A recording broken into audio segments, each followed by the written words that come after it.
Now that It has been released on Blu-ray, we have access to some bonus content that can tell us even more about this world that Andy Muschietti has created, and more about the haunting entity that resides inside of Pennywise. In this video, I'll break down some of the things that you may have missed in the Blu-ray bonus content, and I'll be discussing another possible ending to the movie, so be sure to stick around for that. This is Things You Missed. The first bonus video is all about bringing Pennywise to life, and it includes interviews with the kids about their experiences on set with him. I found myself trying to figure out Ben's wardrobe choice, which was a t-shirt that features African safari animals. It's something I noticed when I did my original Things You Missed videos when it was in theaters, but didn't include because I hadn't deciphered the meaning behind it. It wasn't until later in this documentary that I think I finally figured it out.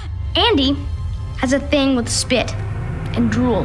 Like, I don't know what it is that appeals him about spit, but there's something about it that he loves. So I got a lot of drool on me. He's very drooly, and he brought this to the character, and it's a great thing because it's like Pennywise, he gets hungry in the presence of, scared children. Okay, this makes a lot more sense now. I just went back and looked at the shirt again and noticed that all of these animals are the prey. Just as predators of the African savanna might salivate over their meals, Pennywise salivates over the fear of children. This is also like two things you missed in one, because everyone has their own individual fears. Beverly has her father, Stanley has his bar mitzvah, but Eddie is a hypochondriac. He's afraid of germs. He's the only one that Pennywise was drooling on, thus making him more afraid and in turn making Pennywise even hungrier. So the cycle repeats itself. There's also a behind the scenes shot of that children's TV show that plays on many of the TVs in Derry. That's right. And you will too, Henry. Make it a wonderful day. Kill him. Where we see essentially the full unobstructed cast. You'll notice that many of the children sitting there look like zombies. My theory is that these kids are some of the past and future victims of Pennywise, and once he devours them, they may appear on this show. In addition to Ben's shirt, another thing I noticed but didn't have an answer for the first time I saw the movie was this old-timey tricycle in the 29 Neibolt house. I assumed it was just there because it looks circusy and maybe even as a loose reference to The Shining. However, in the other character video in the bonus content, we get a better look at Richie's shirt from the end of the movie. As I mentioned in a previous video, it reads Dairy Bike and Cycle Shop, which plays into the pattern of its re-emerging on a cycle every 27 years. The graphic on the shirt looks to be the same tricycle from the house. We also see a doll version of Richie in that house and missing posters with Richie's face on them. These are all clues that Richie was supposed to die in this house, but he ends up surviving anyway, making the other piece of text on that shirt, "Life, enjoy the ride," all the more appropriate. The next video features Stephen King talking about his inspirations for the book, and in it, we get a better look at the drain pipe.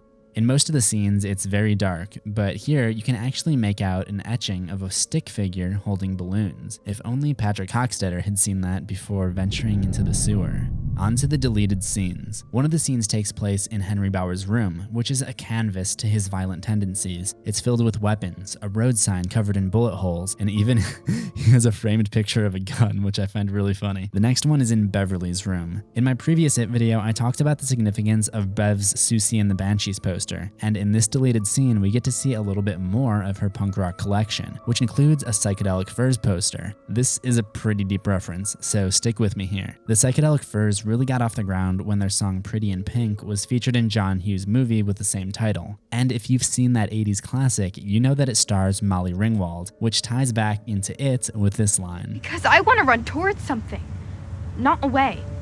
I'm sorry, who invited Molly Ringwald into the group? Richie. I'm just saying. Shortly after this, there's an extended scene where the keen girl from the pharmacy signs Eddie's cast. There are two things to take note of here. We get a clear shot of her necklace showing her name, Greta. That makes me think this character could be a combination of Mr. Keen's daughter and Greta Bowie from the book, who is a character who bullies Beverly, as seen in the first school scene in this movie. The other detail was Greta sticking her gum on the cast at the end, which again plays into the idea that this will really bother Eddie because he's a hypochondriac. Now let's talk about the last of the deleted scenes, which was originally supposed to be the ending of the movie. In several of the deleted scenes, there's a subplot where Bill's family plans a vacation to Acadia, but the parents don't want to go anymore after Georgie's death because Georgie was really looking forward to going there. So in this final deleted scene, they set off on a new family vacation to a new destination, as a symbolic moving on from the Georgie cloud that hangs over this family's head. Then, this happens.